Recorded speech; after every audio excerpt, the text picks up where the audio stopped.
మత్తయి సువార్త 6వ అధ్యాయము 1వ వచనం నుంచి మనం చూడవచ్చు. అయితే ప్రాముఖ్యంగా మనము 6వ వచనము మనం చూద్దాం. మత్తయి సువార్త 6వ అధ్యాయము 6వ వచనము. నీవు ప్రార్థన చేయునప్పుడు నీ గదిలోనికి వెళ్ళి తలుపు వేసి రహస్యమందున్న నీ తండ్రికి ప్రార్థన చేయుము.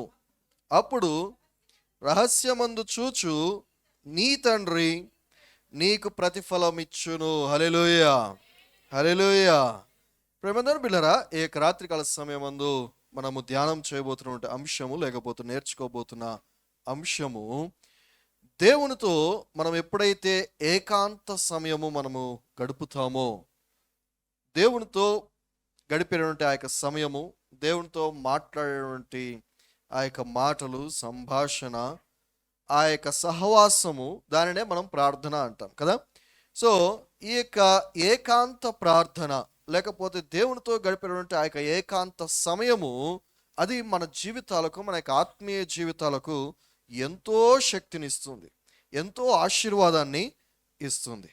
ఇక్కడ యేసుక్రీస్తు ప్రభువారు ఆయన చెప్తున్నటువంటి మాట ఏంటంటే, నువ్వు ప్రార్థన చేయనప్పుడు ఏం చేయాలంట, ఎలా చేయాలంట? నువ్వు గదిలోనికి వెళ్ళి తలుపులు వేసుకుని రహస్యమందు నీ తండ్రితో నీవు మాట్లాడాలి. అప్పుడు రహస్యమందు నిన్ను చూచున్నటువంటి నీకు తండ్రి నీకు ప్రతిఫలము దయచేయును. హల్లెలూయా. ప్రేమందరూ బిళ్ళరా, దేవుడు చెప్తున్న మాట ఏంటంటే, నువ్వు ప్రార్థన చేసేటప్పుడు గదిలోనికి వెళ్ళి తలుపులు వేసుకుని ప్రార్థన చేయాలంట. రహస్య స్థలములలో, రహస్య ప్రదేశంలో రహస్యముగా నీ తండ్రితో నీవు మాట్లాడాలి. అంటే దాని యొక్క అర్థం కనుక మనం గమనించినట్లయితే, మనకి ఏదైనా విలువైనటువంటి వస్తువులు ఉన్నాయనుకోండి, బంగారమో, లేకపోతే డబ్బులో, లేకపోతే ఏవైనా విలువైనటువంటి నగలు కానీ, చాలా విలువైనటువంటి పత్రాలు కానీ, అవి మనం ఏం చేస్తాం? రహస్య ప్రదేశాల్లో మనం వాటిని దాచిపెట్టుకుంటాం కదా. ఎందుకంటే అవి చాలా విలువైనవి గనుక.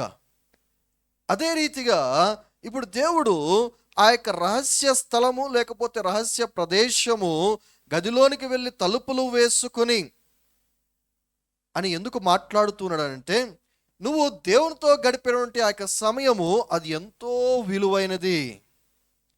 నువ్వు నీ యొక్క డిస్ట్రాక్షన్స్ నుంచి, నీ యొక్క ఆ యొక్క ఆటంకాలు కానీ, నిన్ను దేవుడి నుంచి బయటకు లాగివేయటానికి, లేకపోతే దేవుడి నుంచి నిన్ను త్రిప్పివేయటానికి ఇక లోకము ప్రయత్నిస్తూ ఉంటుందో, లేకపోతే నీ చుట్టూ ఉన్న మనుషులు ప్రయత్నిస్తూ ఉంటారో, లేకపోతే నీకు చుట్టూ ఉన్నటువంటి పరిస్థితులు ప్రభావితం చేస్తూ ఉంటాయో, వీటన్నిటికీ దూరంగా నువ్వు వీటన్నిటిని జయించాలి అని అంటే నువ్వు రహస్య ప్రదేశంలోనికి వెళ్ళాలి. హల్లెలూయా. సో కనుక దేవుడు దాన్ని పోలుస్తూ ఏమంటున్నాడంటే, నువ్వు ప్రార్థన చేయనప్పుడు, మనము రకరకాలైనటువంటి ప్రార్థనలు మనము చేస్తూ ఉంటాం కదా. దేవునితో నువ్వు ఎప్పుడైనా ఎక్కడైనా నువ్వు ప్రార్థన చేయవచ్చు. కానీ నీ యొక్క జీవితంలో అతి ప్రాముఖ్యమైనటువంటి, లేకపోతే ఒక సీక్రెట్ ప్రేయర్, లేకపోతే నీకు ఆత్మీయ జీవితానికి మేలుకరంగా, నీ ఆత్మీయ జీవితానికి ఆశీర్వాదకరంగా ఉండడానికి ఒక కారణము, ఒక సీక్రెట్ ఏంటంటే, ఇదిగో ఏక రహస్యమందు నువ్వు చేసినటువంటి ప్రార్థన, అనగా దేవునితో నువ్వు గడిపేటువంటి ఏకాంత సమయము, ఏకాంత ప్రార్థన, రహస్య ప్రార్థన. హల్లెలూయా, హల్లెలూయా. సో అందుకే దేవుడు చెప్తున్నాడు మాట ఏంటంటే, నువ్వు గదిలోనికి వెళ్ళి తలుపులు వేసుకుని నీ దేవునితో నువ్వు ఆ యొక్క సమయం గడపాలి. నీ దేవునితో నువ్వు మాట్లాడాలి. నీ దేవుడు చెప్పినటువంటి మాటలు నీవు వినాలి. ప్రేమదేవుని బిడ్డలారా, ఏక రహస్య ప్రార్థన గురించి ఏక రాత్రికాల సమయంలో 3 అంశాలు నేను జ్ఞాపకం చేయాలని ఆశపడుతూ ఉన్నాను. మనందరికి కూడా తెలుసు, ఏక గద్ద మనందరికి కూడా తెలుసు కదా, ఈగల్. అది చాలా బలమైనది, చాలా ఎత్తు ఎగరగలుగుతుంది కదా.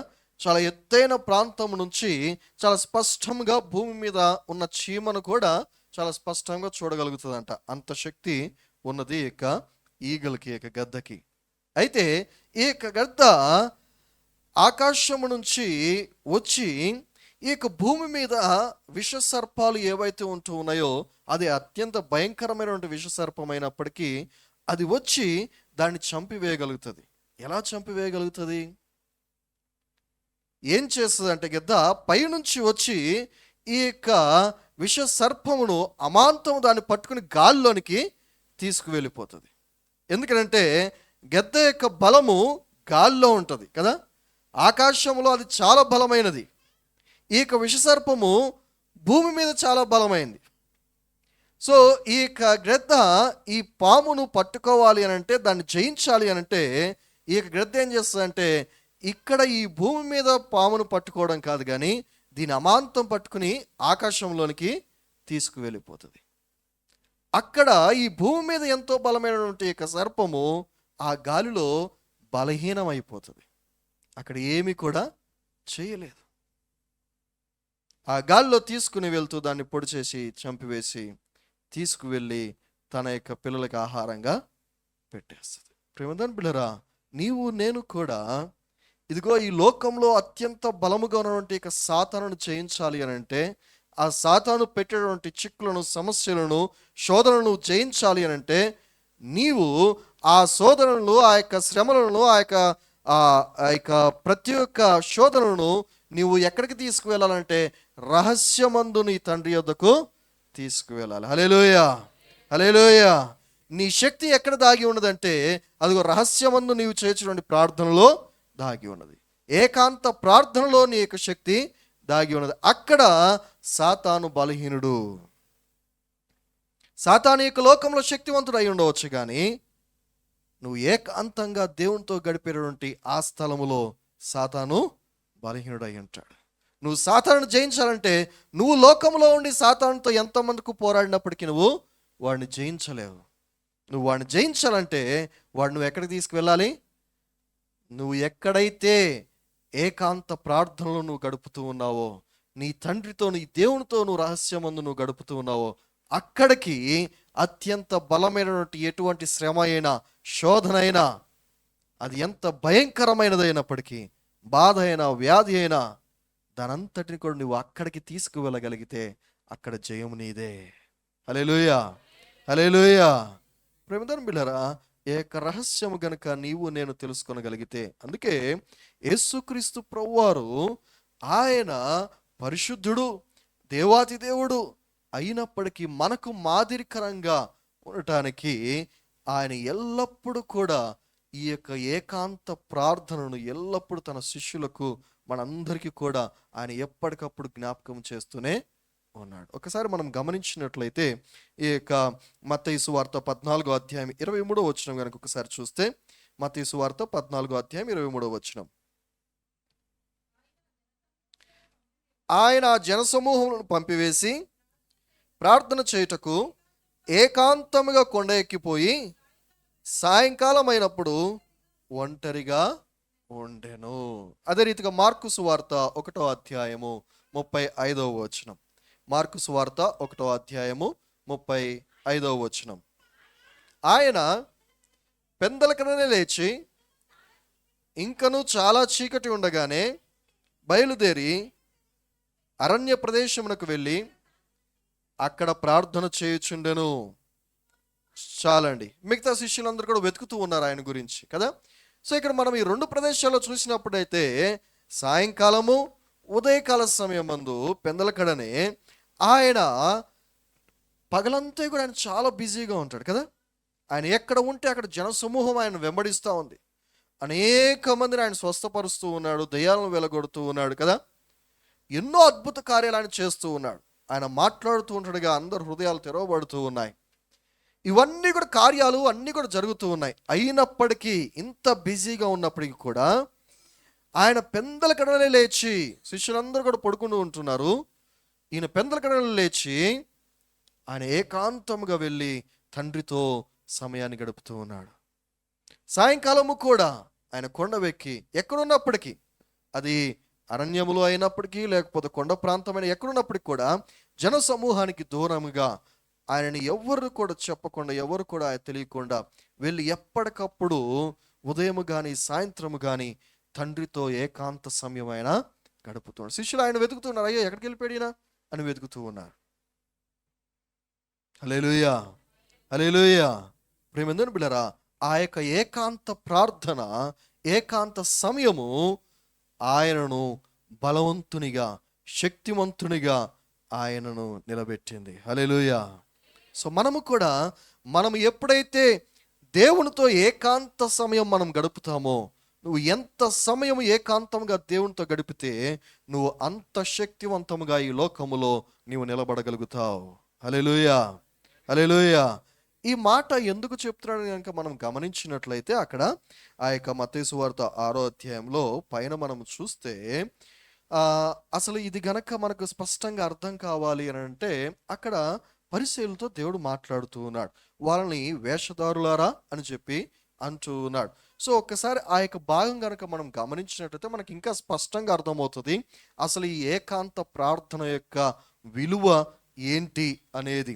సో వీళ్ళందరినీ కూడా చెప్తున్న మాట ఏంటంటే, వాళ్ళందరూ కూడా వేషధారులుగా ఉంటున్నారంటే. ఎందుకు వేషధారులుగా ఉంటున్నారు? ఎందుకంటే వీళ్ళు ఏ పని చేసినప్పటికీ, అది ప్రార్థన అయినా, లేకపోతే ఏదైనా ఒక సేవా కార్యక్రమం అయినా, ఇతరులకు ఏదైనా సహాయం చేసేదైనా, ఏదైనప్పటికి కూడా మనుషులందరికీ కనపడాలని ఈ పనిని చేస్తూ ఉన్నారంట. మనం అక్కడ చూడవచ్చు. ఆ యొక్క చేస్తూ ఉన్నప్పుడు ప్రభువారు అందుకని వారందరినీ గద్దిస్తున్నాడు. ఆయన, మీరు చేసే ఏ పని అయినప్పటికి కూడా దానిని మనుషులకు చూపించాల్సిన పని లేదు, కానీ మీరు రహస్యమందు ఏ పని చేసినప్పటికీ, రహస్యమందు మిమ్మల్ని చూస్తున్నటువంటి మీ తండ్రి మీకు ప్రతిఫలం ఇచ్చులాగున మీరు చేయండి. ఎందుకంటే మీకు ప్రతిఫలము మనుషుల యొద్ద నుంచి ఆశించవద్దు, మీరు దేవుడి యొద్ద నుంచి మీరు ఆశించాలి. దేవుడు ఎప్పుడు ఇస్తాడు ప్రతిఫలము? దేనిని బట్టి ఇస్తాడు ప్రతిఫలము? మీరు మనుషులకు కనపడే రీతిగా చేసిన దానికోసం కాదు, దేవుని కోసము మీరు చేసేది. దేవునికి కనపడాలి, మనుషులకు కాదు కనపడేది. మనుషులకి వారి కంటికి కనిపించేది మాత్రం వాళ్ళకి కనబడుతుంది, కానీ కంటికి కనిపించనిది కూడా దేవునికి కనిపిస్తూ ఉంటుంది. హల్లెలూయా, హల్లెలూయా. కనుక ఈ విషయాలు వారికి జ్ఞాపకము చేస్తూ ఈ యొక్క మాటను తెలియపరుస్తూ ఉంటాడు. ఎందుకంటే 1 కొరింథీయులకు రాసిన పత్రికలో ఒక చక్కటి మాటను మనం చూస్తూ ఉంటాం. 1 కొరింథీయులకు రాసిన పత్రిక 3వ అధ్యాయము 12వ వచనంలో, నువ్వు ఏ పని చేసినప్పటికి కూడా, నువ్వు ఏ కట్టడం కట్టినప్పటికీ కూడా, ఇదంతా కూడా ఒకనాడు అగ్నితో పరీక్షింపబడుతూ ఉంటుంది. అగ్నితో పరీక్షింపబడినప్పుడు, అది అగ్నితో కాల్చివేయబడినప్పుడు, ఇదిగో అది చెక్కతో చేయబడిందా, దుమ్ముతో చేయబడిందా, ఇవన్నీ కూడా అగ్నికి ఆహుతైపోతాయి. హల్లెలూయా. నిజమైనది, శ్రేష్టమైనది, విలువైనది మాత్రమే అది మిగిలి ఉంటుంది. కనుక నువ్వు మనుషుల కోసం చేసే ప్రార్థన కానీ, మనుషులు కనబడే రీతిగా చేసిన పని కానీ, అది ఏదైనప్పటికీ ఇవంతా కూడా ఒకసారి దేవుడు కనుక పరీక్షించినప్పుడు ఇవన్నీ కూడా కనుమరుగైపోతాయి. ఏవి కూడా నిలబడవు ఆయన ముందు. ఏదైతే దేవునితో ఏకాంతముగా నువ్వు గడిపేటువంటి సమయము, దేవునితో ఏకాంతముగా ఆయనకు కనబడిన రీతిగా నువ్వు చేసే పని, అది మాత్రమే నిలబడుతుంది. దానికి మాత్రమే ప్రతిఫలము ఇవ్వబడుతుంది. ఎందుకంటే అది ఎంతో విలువైనది. హల్లెలూయా, హల్లెలూయా. అలాగని మరి పబ్లిక్గా ప్రార్థన చేయకూడదా అండి? అంటే మరి ఓపెన్గా మరి ప్రార్థన చేయకూడదా? ఒకవేళ ప్రార్థన చేస్తే ఇక రహస్యంగానే చేయాలా? అలా ఏం లేదు. బైబిల్ గ్రంథంలో మనం చూసినట్లయితే సంఘముగా కూడి ప్రార్థించినప్పుడు, ఆదిమ సంఘములు కనుక మనం చూస్తే భూమి కంపించిందంట కదా. వారు కూడి ప్రార్థన చేయగా, మనం అపోస్తుల కార్యములు 4వ అధ్యాయం 31వ వచనంలో కనుక మనం చూసినట్లయితే, వారు కూడి ప్రార్థించగా భూమి కంపించెను కదా. సో కనుక పబ్లిక్గా ప్రార్థన చేయొద్దని ఎక్కడ కూడా లేదు. నువ్వు సమూహముగా కూడి బహిరంగంగా సంఘముగా సహవాసముగా నువ్వు కూడి చేసినప్పుడు దేవుడు ఆ యొక్క ప్రార్థనలకు అద్భుతమైనటువంటి ప్రతిఫలాలను ఇచ్చాడు. గొప్ప కార్యాలు అక్కడ జరిగినాయి. కానీ బహిరంగంగా గొప్ప కార్యము జరగాలి అని అంటే ఏకాంతముగా నువ్వు దేవుని దగ్గర సమయాన్ని గడపాలి. దేవుని దగ్గర నువ్వు గడిపేటువంటి ఆ యొక్క సమయము నిన్ను శక్తితో నింపి బహిరంగంగా మనుషుల ఎదుట నువ్వు చేసే ప్రతి ప్రార్థన కానీ లేకపోతే పనిని కానీ దేవునికి సాక్షార్థముగా నిన్ను నిలబెడుతూ ఉన్నది. కనుక మనం మొట్టమొదట మనము నేర్చుకోవాల్సింది ఏంటంటే ఏకాంతముగా దేవునితో మనము సమయాన్ని గడపాలి, లేకపోతే ఏకాంత ప్రార్థనను మనము నేర్చుకోవాలి. ఎందుకో తెలుసా? ఏకాంతంగా చేసినటువంటి ప్రార్థనలో మనం గనక గమనించినట్లయితే మనము 3 విషయాలు మనం నేర్చుకోగలుగుతూ ఉంటాం. ఏంటి ఆ యొక్క 3 విషయాలు అని అంటే, ఏకాంతంగా మనం ప్రార్థన చేసినప్పుడు మనము మన యొక్క హృదయ ఆలోచనలు మనం తెలుసుకోగలుగుతాం. మన యొక్క హృదయంలో ఏముందో మనము తెలుసుకోగలుగుతాం. చాలాసార్లు మనము బయటకు వెళ్తూ ఉన్నప్పుడు లేక బయట ఉన్నప్పుడు నలుగురిలో ఉన్నప్పుడు మనం నలుగురిని చూస్తూ ఉన్నప్పుడు మనము దీన్ని చూసినప్పుడు నాకు ఇది కావాలి అనిపిస్తుంది కదా. వెంటనే దేవుడిని ప్రభువా నాకు ఇది కూడా దయచేయి అంటాం. ఇంకోటి చూడంగానే నాకు ఇది కావాలనిపిస్తుంది, ప్రభువా నాకు ఇది దయచేయి అంటాం. లేకపోతే ఇంకోళ్ళతో కంపేర్ చేసుకుంటూ ఉంటాం, అయ్యో ప్రభువా నా పరిస్థితి ఆయన కంటే చాలా దీనంగా ఉంది అని చెప్పి అనిపిస్తాం. ఇలా మనం బయట పరిస్థితులను బట్టి మనుషుల మధ్య నువ్వు నివసిస్తున్నప్పుడు వారిని బట్టి నువ్వు బేరీ చేసుకుంటూ ఉంటావు, సరిపోల్చుకుంటూ ఉంటావు, ఇష్టం వచ్చినట్లుగా దేవుణ్ణి అడుగుతూ ఉంటావు, లేకపోతే దేవుని దూషిస్తూ ఉంటావు. కానీ ఎప్పుడైతే నువ్వు ఏకాంతంగా దేవుని సన్నిధిలోకి వెళ్ళి దేవుని ముందు నువ్వు మోకరిల్లుతావో నువ్వు అడిగే ప్రతి మాట 2-3 సార్లు నువ్వు ఆలోచన చేసుకుని అడగవలసి ఉంటుంది. లేకపోతే నువ్వు ఏదైతే అడుగుతూ ఉన్నావో అది నీకు వినబడుతూ ఉంటుంది. ఇది నిజముగా నాకు అవసరమైనదా, ఇది నిజముగా దేవుణ్ణి నేను అడగవలసినదేనా అనే ఆలోచన నీకే వస్తూ ఉంటుంది. హల్లెలూయా, హల్లెలూయా. చార్లెస్ స్టాన్లీ అనేటువంటి ఒక గొప్ప దైవజనుడు, ఆయన ఏమంటాడు తెలుసా? ఆయన ప్రేయర్ రూమ్లో అంట ఒక బైబిల్ తప్ప ఇంకేమి కూడా ఉండదంట. ఒక బైబిల్ తప్ప ఇంకేమి కూడా ఉండదంట. ఒక ఫోన్ కానీ లేకపోతే ఇంకేమైనా వస్తువులు కానీ ఇంకేది కూడా అక్కడ కనబడటానికి వీలు లేదు. ఎందుకంటే అది రహస్యమందున ఆ యొక్క ప్రదేశము, దేవునితో ఏకాంతంగా గడిపినటువంటి ప్రదేశము. కేవలం ఆ ప్రదేశంలో దేవుని యొద్ద నుంచి మాట మాత్రమే నేను వినాలి, ఇంకేది కూడా నేను వినటానికి కానీ చూడటానికి కానీ ఆలోచించటానికైనా వీలు లేదు అని ఆయన యొక్క ప్రేయర్ రూమ్లో బైబిల్ ఒక్కటి మాత్రమే పెట్టుకుంటాడట. హల్లెలూయా, హల్లెలూయా. సో ఏకాంత ప్రార్థనలో ప్రియమైన దేవుని బిడ్డలారా, నీ హృదయంలో ఏముందో నీకు వినబడుతుంటుంది. దేవుని యొక్క హృదయంలో ఏముందో ఆయన చిత్తం ఏంటో కూడా నువ్వు తెలుసుకోగలుగుతావు. దానియేలు ప్రార్థించినప్పుడు, శ్రమ వచ్చినప్పుడు, శోధన వచ్చినప్పుడు దానియేలు ఏం చేశాడు? తన గదిలోనికి వెళ్ళి తలుపులు వేసుకుని యెరూషలేము తట్టు కిటికీలు తెరిచి దేవునికి ప్రార్థన చేస్తున్నాడు. ఆయనకి శ్రమ వచ్చింది. ఇదిగో ఎవరైతే రాజును కాకుండా ఇంకెవరిని మొక్కినప్పటికీ కూడా వారిని తీసుకువెళ్ళి ఆ యొక్క సింహాల బోన్లో పడవేస్తాం. ఏం చేయాలి మరి ఇప్పుడు? ఏమి లేదు, ఆ శ్రమను తీసుకువెళ్ళి రహస్యమందు ఆయన యొక్క ప్రార్థనా గదిలో దానిని ఉంచాడు. హల్లెలూయా, హల్లెలూయా. ఆయన అక్కడ గడిపినటువంటి ఆ యొక్క ప్రార్థన సమయమే, ఆ యొక్క ఏకాంత ప్రార్థన సమయమే సింహాల బోనులో కూడా, సింహాల ఎదుట కూడా ఆయనను సజీవుడిగా నిలబెట్టింది. హల్లెలూయా, హల్లెలూయా. యోసేపు బానిసగా అమ్మివేయబడ్డాడు కదా, తన అన్నల చేతే కొట్టబడ్డాడు, చంపబడ్డాడు. అయినప్పటికీ దేవునితో తాను గడిపేటువంటి ఆ ఏకాంత సమయం మాత్రము వదులుకోలేదు. ఆయన ఎక్కడున్నా, బానిసగా జైల్లో ఉన్నా, లేకపోతే ఇదిగో ఒక యజమానుని యొక్క ఇంట్లో ఉన్నా, ఒక పనిలో ఉన్నా, రాజు యొక్క స్థానంలో, రాజు దగ్గర ఉన్నప్పటికీ, ప్రధానమంత్రి స్థానంలో ఉన్నప్పటికీ, ఎక్కడ ఉన్నప్పటికీ, స్థలాలు మారినాయేమో, పరిస్థితులు మారినాయేమో, తన చుట్టూ ఉన్న మనుషులు మారారేమో కానీ ఆయన మాత్రము తన ఏకాంత సమయం దేవునితోనే గడిపాడు. హల్లెలూయా, హల్లెలూయా. కనుక గుంటలో పడవేయబడినటువంటి వాడు రాజు సింహాసనం మీద కూర్చోగలిగాడు. హల్లెలూయా. దానికి కారణము దేవునితో తాను గడిపినటువంటి ఏకాంత సమయము. ఇలా చెప్పుకుంటూ పోతే ఎంతోమంది ఎన్నో గొప్ప విజయాలను సాధించారు. కారణం వాళ్ళు దేవునితో గడిపినటువంటి సమయం, అది కూడా ఏకాంతముగా. మరి ఈ రాత్రికాల సమయంలో నీవు నేను ప్రశ్నించుకోవాలి, నిజముగా దేవునితో నువ్వు ఏకాంతముగా సమయాన్ని గడుపుతూ ఉన్నావా? నువ్వు గనక దేవునితో ఏకాంతముగా సమయాన్ని గడపగలిగితే ప్రేమందరూ బిడ్డలారా, నీ ముందు ఎంత గొప్ప సవాలు ఉండినప్పటికీ, నీ ముందు ఎంత గొప్ప సమస్య ఉన్నప్పటికీ దాన్ని ఈజీగా జయించగలుగుతావు.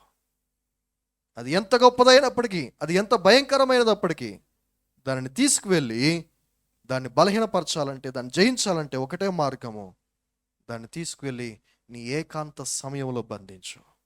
ఆమేన్. హల్లెలూయా, హల్లెలూయా. దావీదును బట్టి దేవుడు చక్కటి మాట అంటాడండి. ఒకసారి మనం గమనించినట్లయితే మనం చూడవచ్చు, అపోస్తుల కార్యములు 13వ అధ్యాయము 22వ వచనంలో మనం చూస్తే దావీదు గురించి ఒక చక్కటి మాట అంటాడు. అపోస్తుల కార్యములు 13వ అధ్యాయం 22వ వచనం. తరువాత దావీదును వారికి రాజుగా ఏర్పరచునా, మరియు ఆయన, నేను యెష్షయి కుమారుడైన దావీదును కనుగొంటిని, అతడు నా ఇష్టానుసారుడైన మనుష్యుడు, అతడు నా ఉద్దేశములన్నీ నెరవేర్చునని చెప్పి అతనిని గూర్చి సాక్ష్యము ఇచ్చాను. హల్లెలూయా. దావీదు గురించి దేవుడు సాక్ష్యం ఇస్తూ ఉన్నాడండి. ఏమంటూ ఉన్నాడు? అతడు నా ఇష్టానుసారుడు, నాకు ఎంతో ప్రియమైన వాడు, నాకు ఎంతో ఇష్టమైన వాడు. అంత మాత్రమే కాకుండా అతడు నా ఉద్దేశములన్నీ నెరవేర్చినటువంటి వాడు. బా, ఎంత గొప్ప సాక్ష్యం కదా. దేవుడు ఒక మనుష్యుని గురించి సాక్ష్యం ఇస్తూ ఉన్నాడు. దేవునికి ఇష్టంగా ప్రియముగా జీవిస్తూ ఉన్నాడు.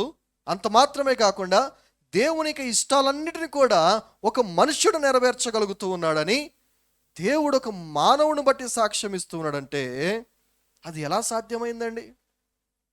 అది ఎలా సాధ్యమైంది? దేవుడు ఎంత గొప్పవాడు కదా. ఆయనకి ఎంత గొప్ప జ్ఞానం ఉన్నది, ఆయనకి ఎంత గొప్ప శక్తి ఉన్నది. ఆయన అతీతుడు కదా, సార్వభౌమ అధికారం ఉన్నటువంటి వాడు కదా, సర్వోన్నతుడు కదా, సర్వజ్ఞాని కదా, కాలాలకు అతీతుడు కదా, సర్వశక్తిమంతుడు కదా. మరి అంత గొప్ప దేవుడు, ఆయనకి సాధ్యమైనది సాధ్యము కానిది ఏది కూడా లేదే. ఆయన ముందు మానవ మాత్రమైనటువంటి మనం ఏ పాటి వారమండి? మన జ్ఞానము కానీ, మన శక్తి కానీ, మన ఆలోచన కానీ, మన జీవితము కానీ, మన ప్రాణము కానీ ఎంతో అల్పమైనది కదా. మరి ఇంత అల్పజీవులమైనటువంటి మనము, మనలాంటి మానవుడు దావీదు అంత గొప్ప దేవాతి దేవుడైనటువంటి ఆయన ఉద్దేశాలని నెరవేర్చగలిగాడు. ఆయనకు ఇష్టానుసారుడిగా ఉండగలిగాడు. ఈ మాట ఈయనను బట్టి తోటి మానవులు సాక్ష్యం ఇవ్వడం కాదండి, దేవుడే సాక్ష్యం ఇస్తూ ఉన్నాడు. ఇది సాధ్యమంటారా? ఇది సాధ్యమేనా? బైబిల్ అంతా కూడా మనం చూస్తే మానవులు అంతా కూడా తప్పిపోయి ఉన్నారే, వాళ్ళందరూ కూడా పాపం చేస్తూ ఉన్నారు. ఒక్కడైనా కూడా నా మాట వినటం లేదు, నా స్వరం వినటం లేదు, నన్ను చూడటం లేదు, నన్ను పట్టించుకోవటం లేదు, నన్ను ఆరాధించటం లేదు. నేను చెప్పిన ఎన్నిసార్లు చెప్తూ ఉన్నాను, నా వైపు తిరగమని ఎంత కృప చూపిస్తూ ఉన్నానో, అయినప్పటికీ తప్పిపోతున్నారే అని దేవుడు వేడుకుంటూ ఉంటే, ఆయన ప్రేమ, కృప, జాలి ఇంకా చూపించి ఇంకొక అవకాశం మానవులకి ఇస్తుంటే, కానీ ఒక్క మానవుడు మాత్రము దేవునికి ఇష్టానుసారంగా జీవించాడు, దేవునికి ఉద్దేశాలను నెరవేర్చగలిగాడు. బా, మరి మిగతా మానవులందరికీ కూడా సాధ్యము కానిది ఈ మానవుడికి ఏ రీతిగా సాధ్యమైందంటారు? ఎందుకంటే దావీదు దేవునితో ఏకాంతముగా గడిపాడు. హల్లెలూయా, హల్లెలూయా. దావీదు యొక్క బాల్యం అంతా కూడా మనం గమనించినట్లయితే ప్రియమైన దేవుని బిడ్డలారా, దావీదును పట్టించుకునే వాళ్ళు ఎవరు లేరు.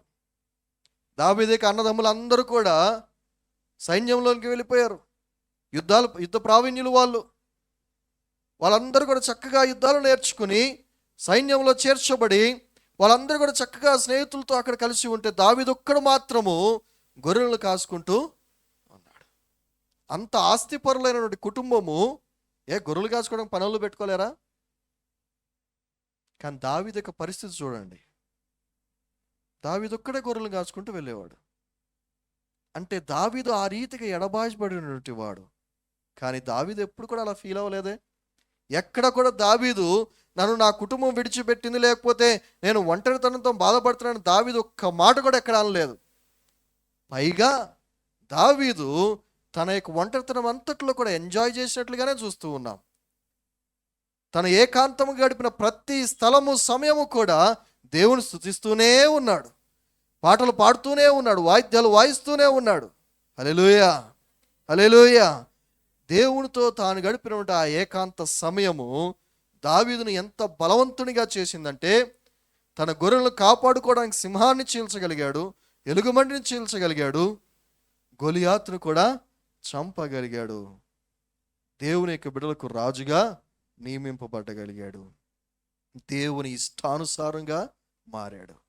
దేవుని యొక్క ఉద్దేశాలను నెరవేర్చగలిగినటువంటి గొప్ప శక్తివంతమైనటువంటి దేవుని బిడ్డగా, సాక్షిగా, దావీదు రాజ్యముగా పేరు చిరస్థాయిగా నిలిపోయేలాగా దావీదు ఆ రీతిగా మార్చగలిగాడు. హల్లెలూయా, హల్లెలూయా. దానికి కారణం ఒకటే, దావీదు దేవునితో గడిపిన ఏకాంత సమయం. ప్రియమైన బిడ్డలారా, దేవుడు ఎల్లప్పుడూ కూడా ఒక మాట నేను చూపించాలని ఆశపడుతున్నాను. ఎఫెసీయులకు రాసిన పత్రిక 6వ అధ్యాయము 24వ వచనం ఒకసారి మనం గమనించినట్లయితే, ఎఫెసీయులకు రాసిన పత్రిక 6వ అధ్యాయం 24వ వచనం.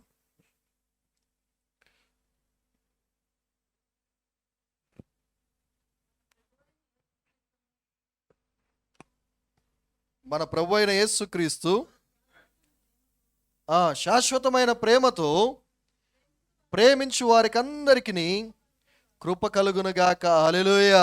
మన ప్రభువైన యేసుక్రీస్తును శాశ్వతమైన ప్రేమతో ప్రేమించు వారికందరికీ కృప కలుగును. దేవుణ్ణి ఎప్పుడైతే నీవు ప్రేమతో ప్రేమిస్తావో, శాశ్వతమైన ప్రేమతో నువ్వు ప్రేమిస్తావో, నీకు కృపా సమాధానములు కలుగుతాయి. హల్లెలూయా. ప్రేమ బిడ్డలారా, దేవుణ్ణి మనం ఎప్పుడు కూడా రూల్స్ అండ్ రెగ్యులేషన్స్తో మనం దేవుని దగ్గర రాకూడదండి. దేవుడు కూడా అది కోరుకోవటం లేదు. నువ్వు పలానా టైంలో రా, పలానా పని చేయి. దేవుడు ఎప్పుడు కూడా అది కోరుకోడు. రూల్స్ అండ్ రెగ్యులేషన్స్తో ఎప్పుడు కూడా నీకు దేవునికి మధ్య బంధం ఏర్పడదు. నువ్వు ఎప్పుడైతే ప్రేమతో ఆయన దగ్గరికి వస్తావో, నువ్వు ఆయనని ఎప్పుడైతే నీ పూర్ణ హృదయముతో ప్రేమిస్తావో, ఆయన ఆజ్ఞలు ప్రేమించినటువంటి వారిని దేవుడు ఎంతగానో ప్రేమించువాడై ఉంటున్నాడు. హల్లెలూయా, హల్లెలూయా. మన బిడ్డలు ఒకవేళ మన దగ్గరికి ప్రేమతో గనక రాకుండా ఏదో అవసరం కోసం గనక మన దగ్గరికి వస్తే మనకి ఎలాగుంటుంది కదా? మన పిల్లల్ని మనం ఎలా ప్రేమిస్తాం? రూల్స్ అండ్ రెగ్యులేషన్స్తో మనం ప్రేమిస్తాం. మన పిల్లల్ని ప్రేమతో మనం ప్రేమిస్తాం కదా, హృదయపూర్వకంగా కదా మనం ప్రేమిస్తూ ఉంటాం. వాళ్ళు ఎన్ని తప్పులు చేసినప్పటికీ మనం వాళ్ళని ఎందుకు మన్నిస్తూ ఉంటాం? వాళ్ళ కొరకు మనం ఎందుకని కష్టపడుతూ ఉంటాం? వాళ్ళ కొరకు మనము అహర్నిశలు రాత్రింబగలు మనం ఎందుకని ప్రయాసపడుతూ ఉంటాం? ఎందుకనంటే పరిపూర్ణమైన ప్రేమతో మన పిల్లల్ని మనము ప్రేమిస్తున్నాం గనక. ప్రేమతోని పిల్లరా, దేవుడు కూడా మనల్ని అదే రీతిగా ప్రేమిస్తూ ఉన్నాడు. మనల్ని కూడా అదే ప్రేమ మనలో ఉండాలని దేవుడు కోరుకుంటూ ఉన్నాడు. హల్లెలూయా, హల్లెలూయా. ప్రార్థన అనేది కండిషన్స్తో చేసేది కాదండి. ప్రార్థన అనేది ఏదో ఆచారంగా చేసేది కాదండి. ప్రార్థన అనేది ఏదో అవసరాల కోసం చేసేది కాదండి. ప్రార్థన అనేది ప్రేమతో చేసేది. దేవుని మీద నీకున్న ప్రేమను వ్యక్తపరిచేదే ప్రార్థన. నువ్వు ఏకాంతముగా దేవుని సన్నిధిలో నువ్వు ప్రార్థన ఎప్పుడు చేస్తావంటే, ఏకాంత ప్రార్థన అంటే ఏదో ఏకాంతంగా స్పెషల్గా నీకు ఒక రూమ్ వేసుకోవడం కాదు. ఏకాంతంగా ప్రార్థన చేయటం అంటే ఏదో నలుగురికి కనపడేటట్టు, ఇక నేను ఒక 4 రోజులు మీకు ఎవరు కనపడనండి, లేకపోతే ఒక గంట సేపు మీకు ఎవరు కనపడనండి అని వెళ్ళిపోయి తలుపులు వేసుకోవడం కాదు. ఏకాంత ప్రార్థన అంటే ప్రేమతో నువ్వు సమస్తాన్ని కూడా వద్దు అనుకుని, నేను దేవునితో సమయాన్ని గడపాలి, దీనిని ఏది కూడా డిస్టర్బ్ చేయకూడదు, నన్ను ఏది కూడా డిస్ట్రాక్ట్ చేయకూడదు, అని నీకు నీవుగా ఆ తపనతోటి, ఆ ప్రేమతోటి, ఆ ఆశతోటి నువ్వు దేవునితో మాట్లాడతావే, అది ఏకాంత ప్రార్థన అంటే. హల్లెలూయా, హల్లెలూయా. అది నాట్ నెసరీ ఒక ఏకాంత ప్రదేశమే ఉండాల్సిన పని లేదండి. ఉండొచ్చు, ఉండకపోవచ్చు. కానీ అతి ప్రాముఖ్యంగా నీ హృదయములో ఆ ఏకాంత స్థలము, ఆ యొక్క సమయము ఉండాలి. రహస్యమందు నీ దేవునికి నువ్వు ఏ రీతిగా ప్రార్థన చేయగలవు అంటే, అందరికీ ఉండకపోవచ్చు ఏకాంత స్థలాలు కదా, కానీ నీ హృదయమందు ఆ చోటు ఉన్నదా దేవునికి? నీ హృదయంలో ఆ ప్రత్యేకమైనటువంటి స్థలము, ఏది కూడా డిస్టర్బ్ చేయనిది, ఆ యొక్క రహస్యమైనటువంటి స్థలము, సమయము నీ హృదయములో, నీ జీవితములో, నీ జీవిత కాలములో, నీ ప్రతి దినములో ఆ సమయాన్ని నువ్వు దేవునికి కేటాయించగలుగుతూ ఉన్నావా? ఎవరైతే ఆ రీతిగా దేవుని ప్రేమిస్తున్నారో దేవుడు వారిని ఎంకరేజ్ చేస్తూ ఉన్నాడు. దేవుడు వారిని అభినందిస్తూ ఉన్నాడు. తన కృపను వారి ఎడల కృప చూపుతూ ఉన్నాడు, కుమ్మరిస్తూ ఉన్నాడు. కానీ ఎవరైతే ఈ రీతి కాకుండా వేషధారణగా చేస్తూ ఉన్నారో, మనుషుల కోసం చేస్తున్నారో, వారిని ఖండిస్తూ ఉన్నాడు ఆయన. దావీదును బట్టి దేవుడు ఎల్లప్పుడూ కూడా ఆనందించువాడై ఉంటూ, ఈయన నా హృదయానుసారుడు అంటాడు కదా దావీదును బట్టి. హల్లెలూయా, హల్లెలూయా. ప్రేమేందోని బిళ్ళరా, ఈ యొక్క ఏకాంత ప్రార్థన వల్ల మనకు కలిగేటువంటి లాభాలు ఏంటో తెలుసా? 4 లాభాలు మనకు కలుగుతాయండి. నెంబర్ 1, మొట్టమొదటి కనుక మనం గమనించినట్లయితే రోమీయులకు రాసిన పత్రిక 8వ అధ్యాయము 39వ వచనంలో మనం చూడవచ్చు, దేవునితో వ్యక్తిగత సంబంధము మనం కలిగి ఉంటాం. దేవునితో ఆ యొక్క పర్సనల్ రిలేషన్షిప్ అనేది మనం కలిగి ఉంటాం ప్రతిరోజు కూడా ఈ యొక్క ఏకాంత ప్రార్థన వల్ల. రెండవది కనుక మనం గమనించినట్లయితే కీర్తనలు 119వ కీర్తన 105వ చరణం, అదే రీతిగా 133వ చరణం కూడా మనం గమనించినట్లయితే ఈ యొక్క ఏకాంత ప్రార్థన వల్ల, ఏకాంత సమయము,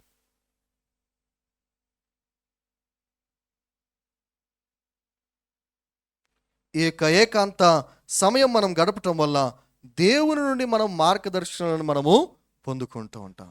దేవుని వాక్యం ద్వారా మనము ఆయన నుండి సూచనలు, ఆజ్ఞలు మనము పొందుకోగలుగుతూ ఉంటాం. ఇక మూడవది కనుక మనం గమనించినట్లయితే 2 కొరింథీయులకు రాసిన పత్రిక 3వ అధ్యాయము 18వ వచనం కనుక మనం చూసినట్లయితే ఈ యొక్క ఏకాంత సమయము దేవునితో గడపటం వల్ల దేవుని యొక్క వ్యక్తిత్వాన్ని, ఆయన యొక్క స్వభావాన్ని, ఆయన యొక్క లక్షణాలని, ఆయన యొక్క జీవన విధానాన్ని మనం పొందుకునే వారముగా ఉంటాం, పొందుకోగలుగుతాం. ఇక చివరిగా 4వది కనుక మనం చూస్తే లూకాసు వార్త 5వ అధ్యాయము 15-16 వచనాలు కనుక మనం చూసినట్లయితే దేవుని యొక్క పనిని కొనసాగించడానికి, దేవుని కొరకు గొప్ప కార్యాలు చేయటానికి ఈ యొక్క ఏకాంత ప్రార్థన సమయం అనేది మనకెంతగానో ఉపయోగపడుతుంది. యేసుక్రీస్తు ప్రభువారు కూడా ఆయన పగలంతా పరిచర్య చేయటానికి ఆయన రాత్రికాల సమయం ముందు తెల్లవారుజామున ఆయన తండ్రితో ఏకాంత సమయాన్ని గడిపేవాడు. సో ఇక 4 గొప్ప ఫలాలని మనం పొందుకోగలుగుతూ ఉంటాం. ఏంటవి? నెంబర్ 1, దేవునితో వ్యక్తిగత సంబంధాన్ని మనము పొందుకుంటాం. నెంబర్ 2, దేవుని నుండి సూచనలు, ఆజ్ఞలు, మార్గదర్శకాలు మనము పొందుకుంటాం. నెంబర్ 3, దేవుని యొక్క జీవన విధానాన్ని, ఆయన యొక్క వ్యక్తిత్వాన్ని, ఆయన యొక్క లక్షణాలను, ఆయన యొక్క స్వభావాన్ని, ఆయన యొక్క హృదయానుసారముగా మనము మారటానికి ఉపయోగపడుతుంది. ఇక 4వది, ఆయన యొక్క పనిని మనము శక్తివంతంగా చేయటానికి ఉపయోగపడుతుంది. ఈ యొక్క 4 మేలులను మనము ఈ యొక్క వ్యక్తిగత ప్రార్థన సమయము ద్వారా, ఏకాంత ప్రార్థన సమయం ద్వారా మనం పొందుకోగలుగుతూ ఉంటాం. ఇంత గొప్ప మేలులు మనం పొందుకుంటామంటే అందుకే ఎంతో గొప్ప మంది గొప్ప దైవ సేవకులు గొప్ప పరిచర్యను చేశారు, దేవుని కొరకు గొప్ప కార్యాలు చేశారు. వాళ్ళు కూడా మన వంటి మనుషులు వంటి వాళ్ళే కదా. ఏలియా మన వంటి మనుషుడే కదా. సో ఇలా అనేక మంది మన వంటి వాళ్ళే, కానీ వాళ్ళు ప్రార్థన చేస్తే సూర్యచంద్రులు ఆగిపోయాయి. వాళ్ళు ప్రార్థన చేస్తే కదా వర్షం ఆగిపోయింది, కరువు ఆగిపోయింది, ఎన్నో సూచక్రియలు జరిగాయి, అద్భుత కార్యాలు జరిగాయి, స్వస్థతలు జరిగాయి, ఎంతోమంది హృదయాలు తెరవబడ్డాయి. ఇవన్నీ కూడా ఎలా జరిగాయి? ఎందుకంటే వాళ్ళు దేవునితో ఏకాంత సమయాన్ని గడిపారు గనక. ఒక ప్రాముఖ్యమైనటువంటి థియోలాజియన్ మార్టిన్ లూథర్ అనేటువంటి థియోలజియన్ ఆయన చెప్పేటువంటి మాట ఏంటో తెలుసా? ఆయన ఒక గొప్ప మాట, చక్కటి మాట ఆయన చెప్తాడు. ఏమంటాడంటే, if I fail to spend 2 hours in prayer each morning, the devil gets the victory through the day. ప్రతి దినము కూడా ఒకవేళ నేను 2 గంటల సమయాన్ని గనక ఒకవేళ నేను గడపలేకపోతే, ఆ దినము సాతాను జయాన్ని పొందుకుంటుంది. కనుక నేను దినమంతా నేను చేయవలసిన పని చాలా ఉన్నది గనక కనీసం నేను 3 గంటలైనా దేవునితో ఏకాంత సమయాన్ని నేను గడుపుతాను అని మార్టిన్ లూథర్ అనేటువంటి థియోలజియన్ అంటాడు. మరి యొక్క వ్యక్తి ఏజే జోర్డన్ అనేటువంటి వ్యక్తి ఆయన ఏమంటాడు తెలుసా? ఇదే ప్రార్థన గురించి, ప్రార్థన శక్తి గురించి ఏజే జోర్డన్ అనేటువంటి వ్యక్తి, you can do more than pray after you have prayer, but you can never do more than prayer until you have prayed. ఒకవేళ నువ్వు కనుక ప్రార్థన చేస్తే, ప్రార్థన చేసిన తర్వాత ప్రార్థన కంటే కూడా గొప్ప కార్యాలు నువ్వు చేయగలుగుతావు. ఒకవేళ ప్రార్థన కనుక నువ్వు చేయలేకపోతే ప్రార్థన కంటే కూడా నువ్వు ఏమీ చేయలేవు. చూసారా? ప్రార్థన అంత శక్తివంతమైనది. బహుశా ప్రార్థన చాలా సింపుల్గా కనిపిస్తుందేమో, ప్రార్థన చాలా ఈజీగా కనిపిస్తుంటుందేమో, ప్రార్థన విలువ తెలియనటువంటి వారికి అది ఎంతో వెర్రితనముగా కనిపిస్తుండవచ్చు. కానీ దాని యొక్క విలువ ఏంటో తెలుసా? నువ్వు చేసే ప్రార్థన కనుక నువ్వు చేసిన తర్వాత దానికంటే గొప్ప కార్యాలు ఆ దినమంతా కూడా నువ్వు చేయగలుగుతావు. ఆ ఒక్క ప్రార్థన కనుక అదే నువ్వు చేయలేకపోతే నువ్వు ఇంకా దానికంటే ఇంకేమీ చేయలేవు. గొప్ప గొప్ప దైవజనులు, భక్తులు వారికి జీవితంలో వారు నేర్చుకున్న పాఠాలను బట్టి వారిస్తున్న సాక్ష్యం. ఈ రాత్రికాల సమయంలో మరి నీవు నేను ఈ యొక్క ఏకాంత ప్రార్థన గురించి తెలుసుకున్న నీవు, ఏక సత్యాలను తెలుసుకున్న నీవు, మరి నిజముగా మరి ఈ రోజు నుంచి మనము దేవునితో ప్రతిరోజు ఉదయకాల సమయమునే పెందల కడలే లేచి, లేకపోతే చీకటైనప్పటికీ ఎప్పుడైనప్పటికీ నీకు డిస్ట్రాక్షన్స్ లేకుండా, నీ పిల్లలు, నీ కుటుంబము, నీ ఫోను, నీ ఉద్యోగము, ఈ డిస్ట్రాక్షన్స్ ఏవి కూడా లేకుండా ఒక సమయాన్ని నువ్వు పెట్టుకొని, ఒక ప్రదేశాన్ని నువ్వు ఎంచుకొని, పెందల కడనే ఎందుకు అంటే ఇంకా అందరూ కూడా నిద్రలేవరు, పని ఇంకా ప్రారంభింపబడదు కదా, ఇవేమి కూడా లేకుండా ఫస్ట్ నువ్వు దేవుని సన్నిధిలో నువ్వు మోకరించగలిగితే, ప్రేమందోని బిడ్డరా, ప్రశాంతమైనటువంటి ఆ యొక్క సమయమందు దేవునితో చక్కగా ఆ యొక్క సమయాన్ని గడపవచ్చు. కేవలం దేవుడు, నువ్వు, అంతే. దేవునికి హృదయం నుంచి, ఆయన నోటి నుంచి వచ్చే ఆ యొక్క మెల్లని స్వరము ద్వారా వినబడేటువంటి ప్రతి మాట నువ్వు వినగలుగుతావు. నీ హృదయంలో ఉన్న బాధ, వేదన, రోదన, నీ సమస్య ఎంత పెద్దదైనప్పటికీ తీసుకువెళ్ళి అక్కడ పెట్టు, అది బలహీనమైపోతుంది. దాని మీద నువ్వు జయాన్ని పొందుకుంటావు. అటు కృప దేవుడు మనకు దయచేయనుగాక. ఆమేన్. అందరూ కూడా తలలు వంచి కళ్ళు మూసుకున్నట్లయితే ప్రార్థన చేద్దాం. ఏకాంత ప్రార్థనలో ఉన్న శక్తిని తెలుసుకుంటుండగా మనం దేవునితో ఏకాంతంగా సమయాన్ని గడపడం నేర్చుకుందాం. ఆ యొక్క శక్తిని, ఆ యొక్క విలువను మనం సంపాదించుకుందాం. మహాపరిశుద్ధుడు, మహోన్నతుడు, మహాగణుడు మా ప్రియ పరలోకపు మా తండ్రి, మీ ఘనమైన శ్రేష్టమైన నామముకు లెక్కలేని వందనాలు, స్తోత్రాలు తెలియజేస్తూ ఉన్నాం. ఈ యొక్క రాత్రికాల సమయం ముందు ప్రభువా, నిజముగా ప్రార్థన యొక్క విలువను మేము నేర్చుకుంటూ ఉన్నాము తండ్రి. నాయన ఎదుగో తండ్రి, కేవలము మామూలుగా ఏదో మాకున్న అవసరతను బట్టి నాయన ఎదుగో తండ్రి ప్రభా, ఏదో నాయన ఎదుగో తండ్రి ప్రభా బాధను బట్టి, నాయన రోధను బట్టి, శోధనను బట్టి ప్రభా మోకరించి ప్రార్థన చేసే ప్రార్థన కంటే ప్రతి దినము కూడా ఎడతెగక నాయన ప్రతిరోజు మా జీవితకాలం అంతా కూడా నాయన ఏకాంతముగా నీతో సమయాన్ని గడిపే స్థితిని మాకు నేర్పించండి నాయన. అట్టి అనుభవంలోనికి మమ్మల్ని తీసుకువెళ్ళండి ప్రభా. తద్వారా ఆ విలువైనటువంటి నాయన ఎదుగో తండ్రి పరలోక సంబంధమైనటువంటి ఆశీర్వాదాలు, నాయన విలువైనటువంటి ఆ యొక్క మేలును, విలువైనటువంటి ఆత్మీయ శక్తిని మేము నాయన పొందుకున్నటకు కృపను చూపించమని అడుగుతూ ఉన్నాం నాయన. ఇది కేవలం మేము ప్రేమతో నాయన ఎదుగో తండ్రి ప్రభా ఈ యొక్క స్థితిని మేము ధరించుకునే వారంగా సహాయం దయచేయండి ప్రభా. ఇది ప్రేమతో మాత్రమే చేయగలుగుతాం, ఏదో ఆశించి చేయలేము తండ్రి. ఆశించి చేసినటువంటి వారు మనుషుల కోసం చేసినటువంటి వారు ప్రభా దీని నుండి మేలులు పొందుకోలేరు. కనుక ఆయన ఎదుగు తండ్రి, ఇక్కడ చేరున్న ప్రతి బిడ్డలము కూడా, ప్రతి యవన బిడ్డ, ప్రతి చిన్న బిడ్డ, ప్రతి వృద్ధులు, ప్రతి పురుషుడు, స్త్రీ, ప్రతి కుటుంబము నాయన వ్యక్తిగతముగా నీతో సమయాన్ని గడిపే అనుభూతి దైత్యం అడుగుతున్నా. అటు ప్రార్థనా జీవితాన్ని దైత్యం అడుగుతున్నా ప్రభా. అటు ఏకాంత ప్రార్థన సమయాన్ని ప్రతి విశ్వాసి నాయన పొందుకున్నట్లుగా సహాయం దయచేయండి. ఇది ఎంతో విలువైన ఆయుధము తండ్రి. ప్రభా అదిగో తండ్రి, ఈ రహస్యమందు ప్రతి బిడ్డకి ఉండేటువంటి గొప్ప ధననిధి, ఆత్మీయ ధననిధి నాయన, ఆత్మీయ ఆయుధం ఇది ప్రభా. దీనిని బట్టి దేన్నైనా జయించగలుగుతాడు నాయన. అట్టి కృపను నాయన ప్రతి బిడ్డకు దయచేయండి. రాత్రికాల సమయంలో వాక్యం వింటున్న ప్రతి బిడ్డ ప్రభా ఆయన అదిగో తండ్రి, వారికి ఉన్న సమస్యలను బట్టి, వారికి ఉన్న ఇబ్బందులను బట్టి, ఇరుకులను బట్టి ప్రభా, ఈ లోకంలో ఎంత గొప్ప సమస్య ఉండవచ్చు కానీ బహుశా వాటిని జయించలేకపోతున్నారేమో, బహుశా వాటిల్లో కూరుకుపోయి కొట్టుమిట్టాడుతూ ఉన్నారేమో. ఆయన అదిగో తండ్రి, ఈ గొప్ప నాయన అదిగో తండ్రి ఆయన ఈ యొక్క ఆయుధాన్ని ప్రతి బిడ్డ కూడా ప్రభ ధరించుకునేటువంటి వారై ఆయన అదిగో తండ్రి నీలో ఫలించి అభివృద్ధి చెంది ఆయన సాతానును ఓడించి జయించినటువంటి భాగ్యం అందరికీ దయచేయమని ఆయన అదిగో తండ్రి, రేపు పునరుత్కాలపు వేళ నీ సన్నిధిలో ఆయన మిమ్మల్ని మహింపరిచి గణపరిచిన స్థితి, మిమ్మల్ని ఆరాధించుటకు నాయన మా హృదయాలను, మా జీవితాలను, మా కుటుంబాలను మమ్మల్ని మేము సిద్ధపరచుకుంటుండగా ప్రభా అదిగో తండ్రి మీరే మా హృదయాలను తెరవమని అడుగుతూ ఉన్నా, మా హృదయాలను కడగమని అడుగుతూ ఉన్నా. నాయన మీ ఆత్మాభిషేకము చేత నింపండి, మీ ఆత్మీయ జ్ఞానము చేత నింపండి, మీ వాక్యము చేత నింపండి. ఆయన అదిగో తండ్రి ప్రభా మమ్మల్ని మేము సిద్ధపరచుకొని ఆయుత్తపరచుకొని మీ సన్నిధికి సకాలంలో చేరి వచ్చి ప్రభా మీ సన్నిధిలో మోకరించి మీతో సమయాన్ని గడిపేటువంటి పరిస్థితి ఆయన, అటువంటి గొప్ప అనుభూతి, అటువంటి ప్రసన్నతను, నీ కృపను మా అందరికీ దయచేయమని త్వరలో యేసుక్రీస్తు నామములో వేడుకుంటున్నాము తండ్రి. ఆమేన్.